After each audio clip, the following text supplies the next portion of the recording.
শুরু করিতেছি পরম করুণাময় আল্লাহ রাব্বুল আলমিনের নামে, যিনি আমাকে সৃষ্টি করেছেন। আসসালামু আলাইকুম। আমি হোমিওপ্যাথি ডাক্তার শাকিল। সাধারণ মানুষকে হোমিওপ্যাথি প্রতি অবগত করার জন্য এবং সাধারণ মানুষকে হোমিওপ্যাথি প্রতি বিশ্বাস বাড়ানোর জন্য আমার শ্রদ্ধেয় গুরুজি ডাক্তার রবীন বর্মা স্যারের method for proper homeopathic treatment অনুযায়ী আমি চিকিৎসা দিয়ে যাচ্ছি, যার প্রেক্ষিতে প্রতিনিয়ত ফলাফল পাচ্ছি। এই ফলাফল শুধু আমার একার নয়, দুই বাংলা যারা ক্লাসিক্যাল চিকিৎসা করে সকলের। আচ্ছা, তোমার সমস্যা কি কি ছিল? আমার সমস্যা ছিল, টনসিলের সমস্যা ছিল, আর অ্যালার্জি সমস্যা ছিল? অ্যালার্জির সমস্যা ছিল। এখন কি তুমি ভালো?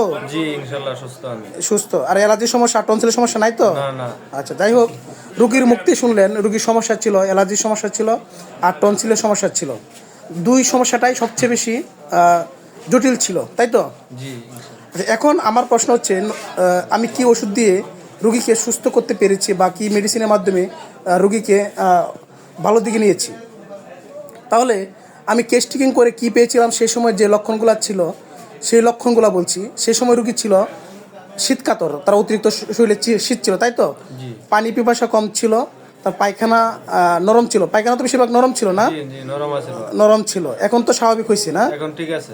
আর হাত পা ঘামতো, হাত পা অতিরিক্ত ঘাম ছিল না? জি। আর প্রস্রাব একটু গন্ধ ছিল তো নাকি?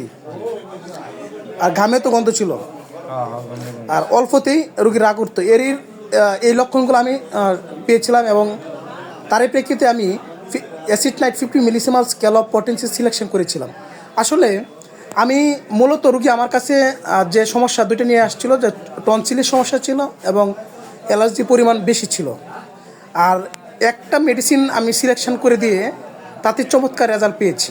আসলে আমি নবীন ডাক্তারদের একটি কথা সবসময় বলতে চাচ্ছি, যে আমরা আসলে রোগ ধরে কখনো চিকিৎসা হয় না, যে রুগীকে আমি রোগ ধরে কখনো চিকিৎসা করব না। মূলত আমার রুগী আসছে, রুগীর লক্ষণভিত্তিক চিকিৎসা দেব, তাতে চমৎকার রেজাল্ট চলে আসবে। আপনাকে অসংখ্য ধন্যবাদ আমাকে সহযোগিতা করার জন্য।